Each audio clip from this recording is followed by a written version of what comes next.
And we did have a bind-over hearing in juvenile court with respect, and all these people actually testified during the hearing in juvenile court. So there are transcripts that were provided to counsel that goes through all this.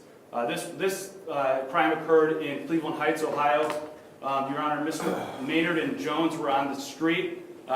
They saw a black Range Rover, which actually made a U-turn back towards them.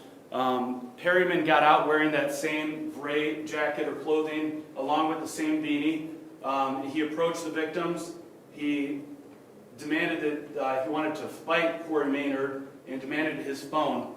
A second individual in this case was with Mr. Perryman, and he brandished a silver handgun.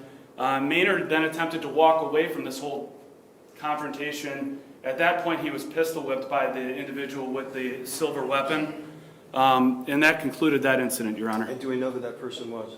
We do not know who that person is. Has that person been indicted? That person has not been indicted or apprehended at this point, Your Honor.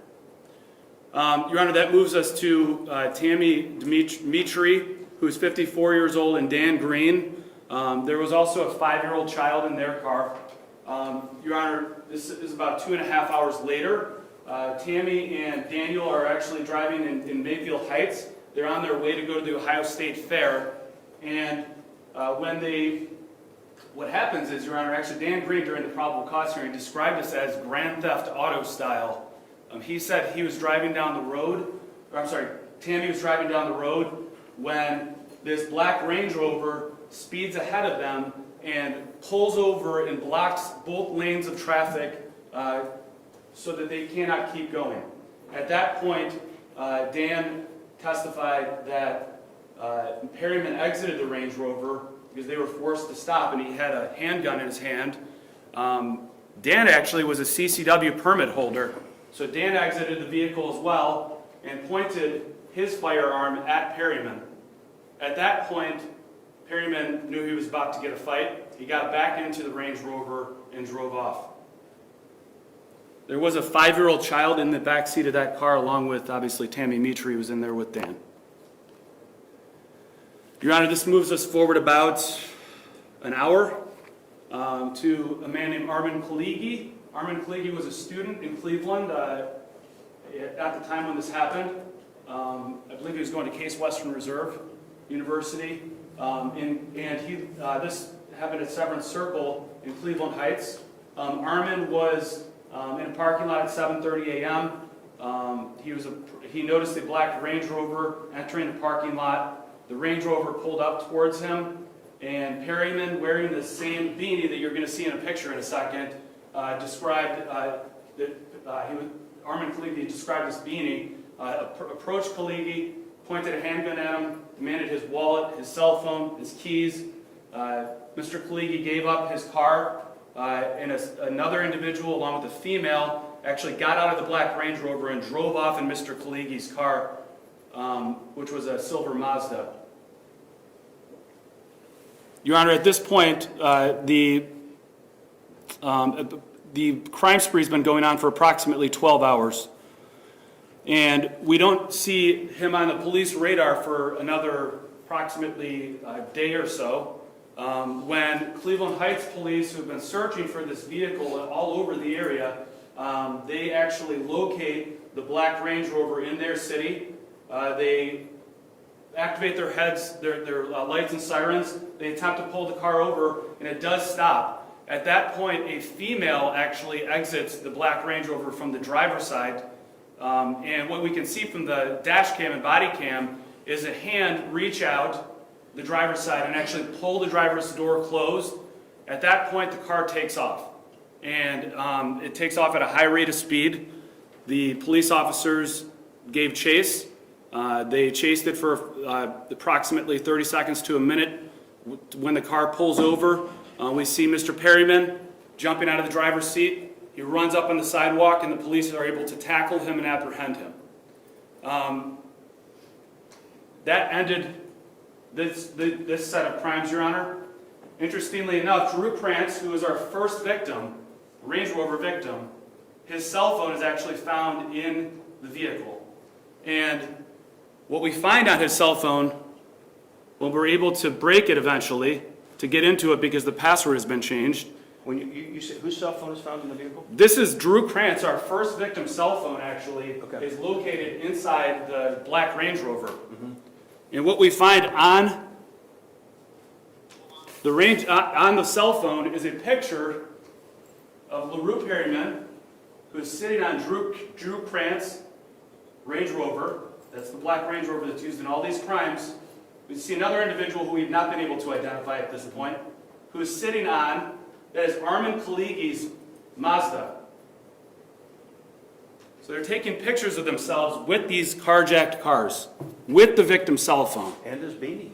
And the exact same beanie and gray jacket, hoodie, sweatshirt that is repeatedly described by these victims one after another.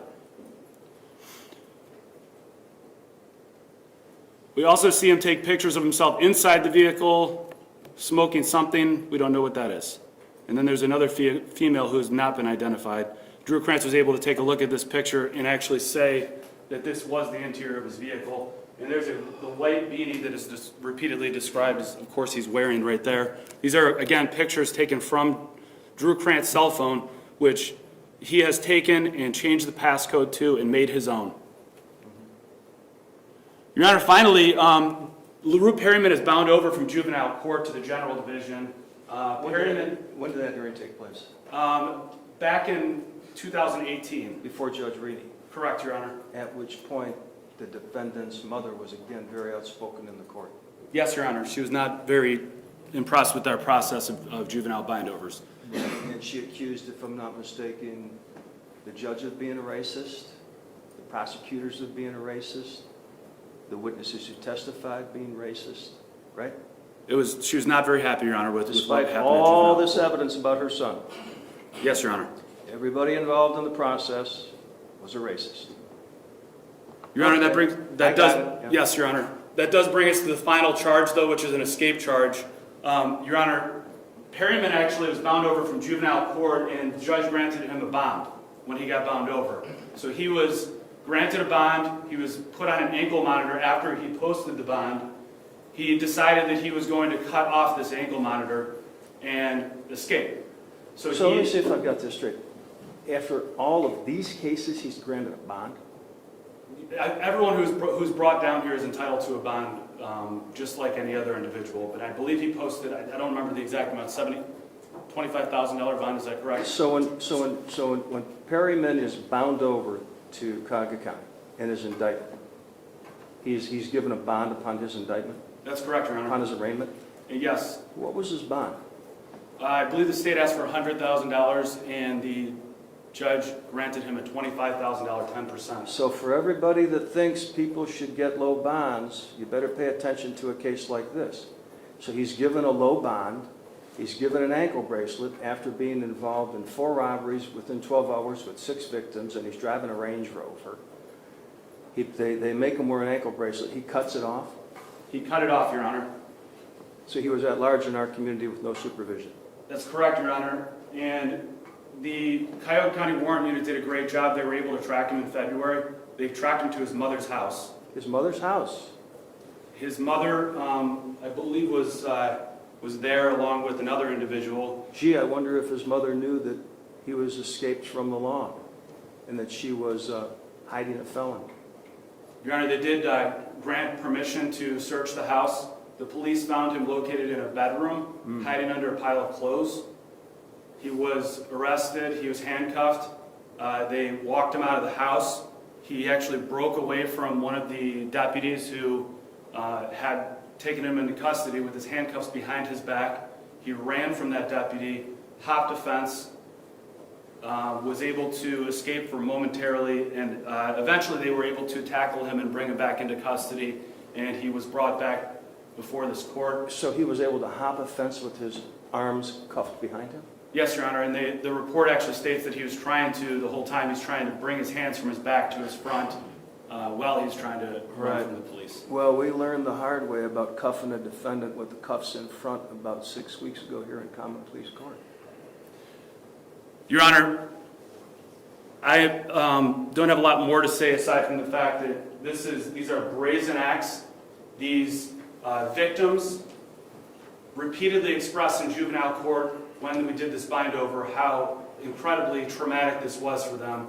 All of their lives have changed as far as how they feel about being safe in our community, being safe in the eastern suburbs of Cleveland.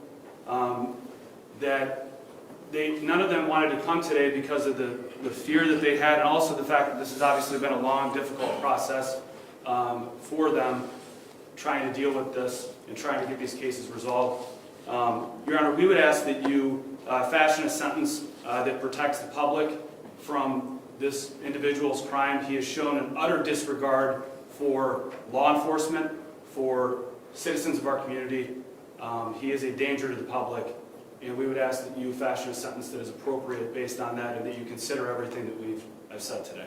All right, John, I appreciate it. So there are no victims here today that wish to speak to They did not, Your Honor. We have been in touch with all of the victims, actually, over and over again. They've all been very cooperative in the process. It has been difficult for them because they do, obviously, throughout the last 2+ years, they wanted to put this behind them and have not been able to until now. And they're actually happy that we were able to get this case resolved. All right, thank you very much. I appreciate your excellent presentation on behalf of the state of Ohio. Thank you, Your Honor. Mr. Shaughnessy, on behalf of your client, would you like to say anything, sir? Thank you, Your Honor, for pleasing the court. I know that you're well aware of the facts and circumstances and background, not only of this case, but of this young man. We've had several conversations with the court and extensive conversations at the time of the plea. Your Honor, you're aware that he was a juvenile when he committed these acts. That is not an excuse. He offers no excuse for his behavior other than he completely was out of his mind for a day and a half or 2 days and did some things that might look glamorous, as the prosecutor said, on a video game, or might be glamorous in a music video, but certainly are real. They're real to the victims. They're real to the consequences that he's going to suffer for this. He has accepted full responsibility by entering the pleas of guilty. I know that he would like to apologize to the victims if they were here today. I know he would like to speak to the court and accept responsibility and apologize to the community for his actions and the danger and seriousness of the events that he caused. Again, Judge, he was 17 at the time. He had a lot going for him. He is a high school graduate. He had great opportunities ahead of him, and in one weekend he put a lot of that in jeopardy. I know he'd like to address you, sir. All right, Tom, thank you very much. Mr. Perryman, what would you like to say?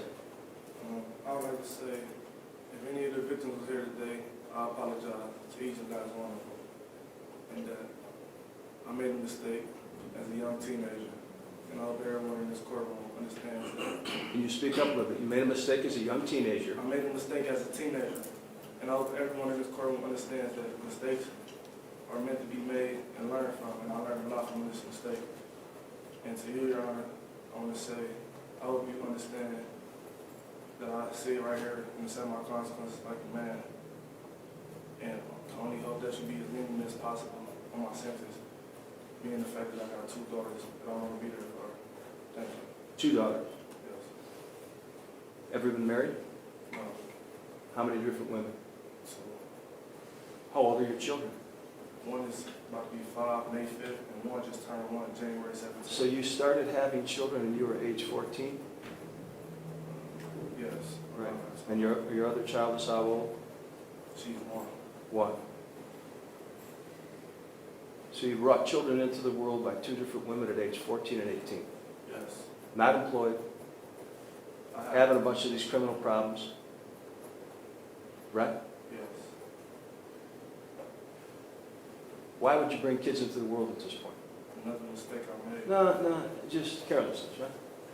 You know, and you said something like mistakes are going to be made. Now, I don't accept that. That's a cop-out. Who taught you that? You know, my parents taught me you didn't make these kind of mistakes.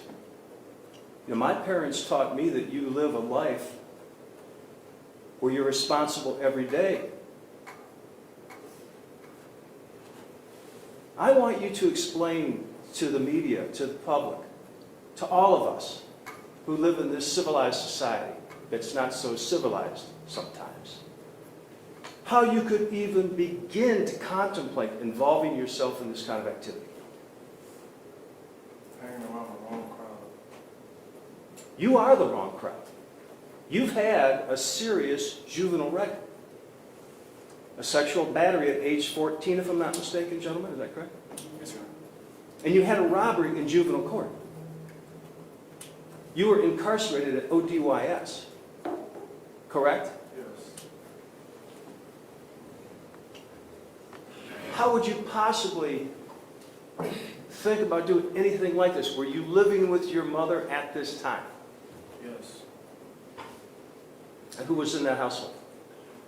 Can you say it again? Who was in the household? Who lived with you and your mother? It was me, my mother, and my brother and sister. Okay. How many brothers and sisters? I have one brother, 2 sisters. Okay. And where's your father? I think he's in prison. He's in prison. Ever been a part of your life? When I turned 12, When you turned 12. yeah, But now he's in prison. yeah, he's out now. He was in prison. What was he in prison for? I don't know. Right. Okay.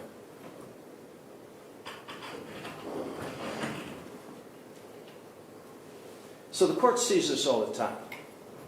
You know, what we have now is a generation of parentless or fatherless young defendants who got a hell of a chip on their shoulder.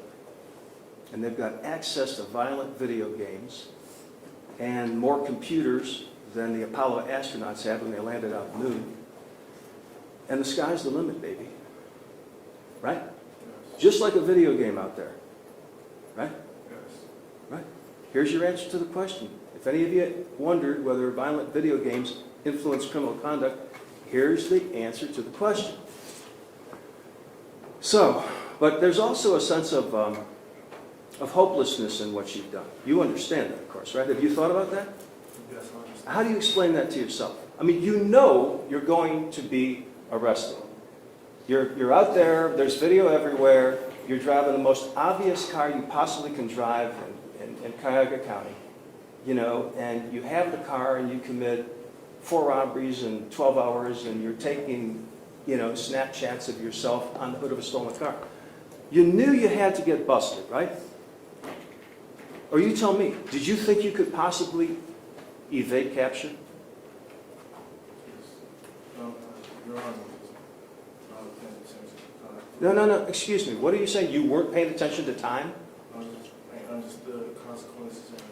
You did or you did not? I didn't. Well, why couldn't you? You've been in the system on numerous occasions.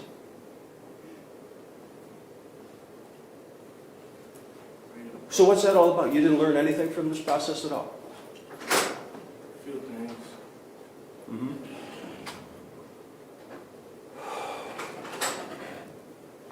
And then, you know, as if this kind of conduct and behavior in our community isn't frustrating enough and disturbing enough, right? We had your mother in the courtroom last week, and she's blaming the system all over again. Just like she blamed the system when they bound you over from juvenile court. Would any responsible parent do that? You know, this is not about the system being down on any kind of racial minorities whatsoever. What it's about is the system is reflecting a troubled society. The criminal justice system doesn't, the courts do not initiate these cases. In this case, you're indicted by the Cuyahoga County Grand Jury for behavior that is reprehensible. And how much time, John, could he do for what he's pled to? Your Honor, he's facing a mandatory 8.5 years up to 62.5 years in prison. So the max would be 62.5 years. Right. Right. And your mother, knowing that you were going to get a very reasonable sentence, goes off on me last week. Right? Blame the system. So tired of it. Right? It's a big phony narrative.